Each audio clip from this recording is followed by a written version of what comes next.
আগামী 29শে ফাল্গুন শ্রীমান অরুণ এবং কল্যাণিয়া কাজল বিবাহ বন্ধনে আবদ্ধ হইতেছেন। বাকিটা পড়ে নিস। লাস্ট লাইনটা আমি শুধু পড়ে দিচ্ছি।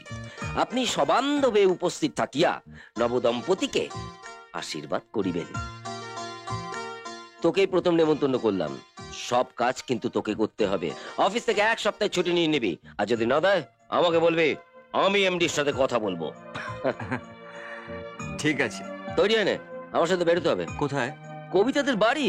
নেমন্তন্ন করা হয়ে যাবে আর ওকে দেখাও হয়ে যাবে। কবিতা আসতে পারবে না। কেন? তোকে আমি মিথ্যে বলেছিলাম অরুণ। কবিতা অফিসের কাছে বাইরে যায়নি। তাহলে তুই কবিতাকে দেখবি বলেছিলি না? আয়।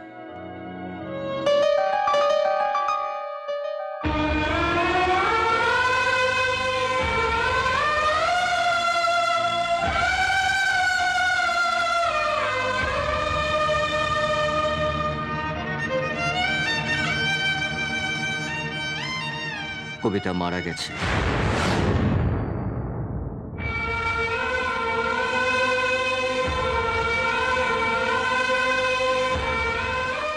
একবারও আমাকে জানাসনি যে কবিতা মারা গেছে? সব যন্ত্রণা নিজের বুকের মধ্যে তুই লুকিয়ে রেখেছিলিস। আনন্দটা সবার সঙ্গে ভাগ করা যায়, কিন্তু যন্ত্রণাটা পুরোটাই নিজের। সেটা কারোর সঙ্গে ভাগ করা যায় না।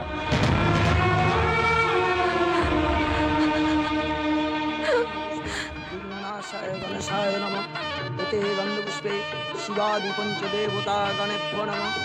এতে গন্ধপুষ্পে আদিত্যাদি এসে গেছো? না এলেই পারতে। কি দরকার পুরনো ব্যথার চাগার দিয়ে উঠবে? হ্যাঁ, এসেছো যখন একটু দূরে দূরে থেকো। তোমাকে নিয়ে তোমার যত টেনশন। তৎসদাদ্য মার্গশীর্ষে মাসি বৃশ্চিক রাশিস্তে ভাস্করে শুক্লে পক্ষে পঞ্চম মাংতিত কাশ্যপ গোত্রায় কাশ্যপ আপসর নৈদ্রব প্রবরায় কাজল নাম্নী কন্যাং শুভাদি বাসনম অস্তু। দাঁড়ান, আপনি নামটা ভুল বললেন। ওটা কাজল নয়, কবিতা।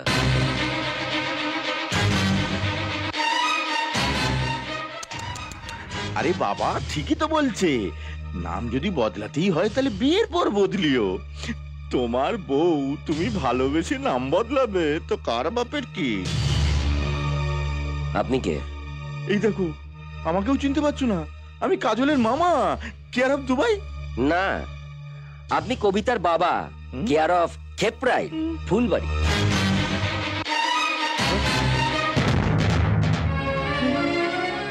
তাহলে ওকে, যাকে আমরা এতদিন কাজল বলে জেনে এসেছি? কবিতা, যাকে দেবা ভালোবাসে।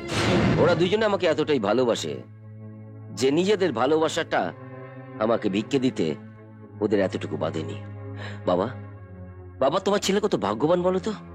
আর আপনারা আপনারা দেখেছেন এরকম বন্ধু? অরুণ, অরুণ, আমি তোকে ভিক্ষে দিইনি। তাহলে সেই সময় আমার সামনে আর অন্য কোনো রাস্তা ছিল না। কাজলকে আমি তোর সামনে আনতে পারিনি, তাই কবিতাকে তোর সামনে এনে আমার বন্ধুকে আমি হাসি মুখে বিদায় দিতে চেয়েছিলাম। সেই সময় যদি তুই আমাকে বলতিস যে দেবা, তোর জীবনটা আমাকে দে, আমি তাও দিতাম। কারণ তোর চেয়ে আমার কাছে কিচ্ছু বড় নয় রে।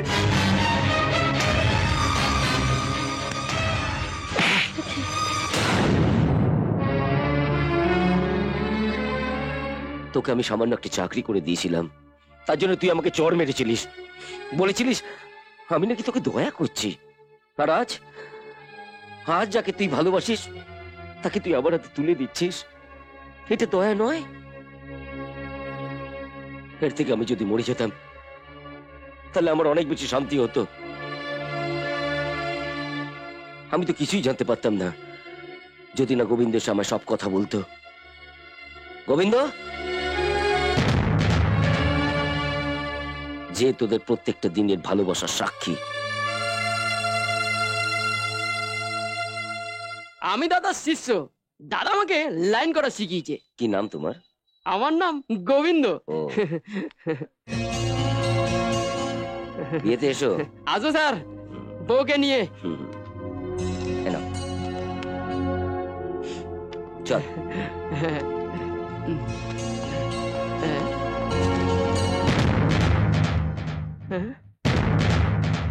কাটে দাদা, ওই দিদির ছবি দেখে আমি বিউটি গিয়ে সব বলি। ও আসতে চায়নি, আমি ওকে জোর করে নিয়ে এসেছি। বললাম ওদের এতদিনের ভালোবাসা নষ্ট হয়ে গেলে ওরা কত কষ্ট পাবে বলো তো। চলো ওই দাদাকে গিয়ে সব বলি, উনি হয়তো জানেনই না। তাহলে কাজল কোথায়?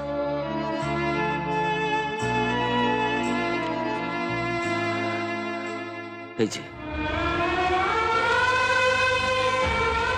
সেই কাজলকে আমি ভালোবেসে বেঁচে উঠেছি, যে কাজল আমাকে ভালোবেসে মরেছে।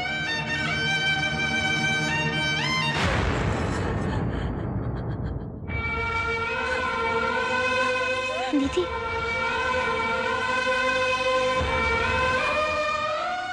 কাজল, সরি কবিতা,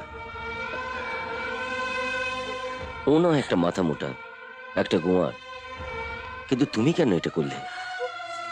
আমাকে বাঁচানোর জন্য?